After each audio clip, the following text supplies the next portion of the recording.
ચોમાસા દરમિયાન હાપા રેલવે યાર્ડમાં પાણી ભરાવાની સમસ્યાને કારણે ટ્રેનોના સંચાલન પર અસર થવાની ચિંતાનો હવે કાયમી અંત આવવા જઈ રહ્યો છે. રાજકોટ રેલવે ડિવિઝને જામનગરના હાપા રેલવે યાર્ડ 84.5 મીટર લાંબા વધારાનું લઘુ રેલ પુલનું સફળતાપૂર્વક નિર્માણ પૂર્ણ કર્યું છે.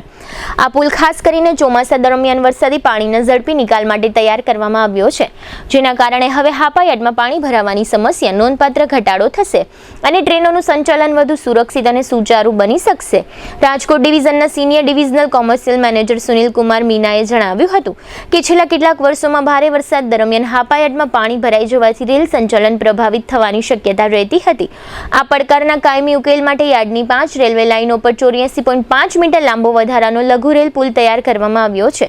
આ પુલના નિર્માણથી વરસાદી પાણીનો નિકાલ વધુ ઝડપી અને સરળ બનશે, જેના કારણે પાણી ભરાવાની સમસ્યા ઘટશે અને ચોમાસા દરમિયાન ટ્રેનોનું સંચાલન વધુ વિશ્વસનીય, સુરક્ષિત અને સમયસર થઈ શકશે. રાજકોટ ડિવિઝનના divisional railway manager Giriraj Kumar મીનાએ જણાવ્યું હતું કે મુસાફરોની સુરક્ષા, સુવિધા અને સમયસર રેલ સેવાઓ પ્રદાન કરવી પશ્ચિમી રેલવેની સર્વોચ્ચ પ્રાથમિકતા છે. હાપા યાર્ડમાં બનાવવામાં આવેલો વધારાનો લઘુ રેલ પુલ ચોમાસા દરમિયાન ટ્રેનોના સુરક્ષિત અને અવરોધરહિત સંચાલન માટે એક મહત્વપૂર્ણ માળખાકીય પહેલ સાબિત થશે.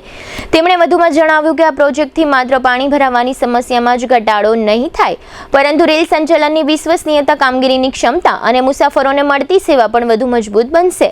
ભવિષ્યમાં પણ રાજકોટ ડિવિઝન આધુનિક ટેકનોલોજી, બેહતર આયોજન અને મજબૂત રેલવે માળખાના વિકાસ દ્વારા મુસાફર સુવિધાઓને સતત વધુ સારી બનાવવાના પ્રયાસો ચાલુ રાખશે.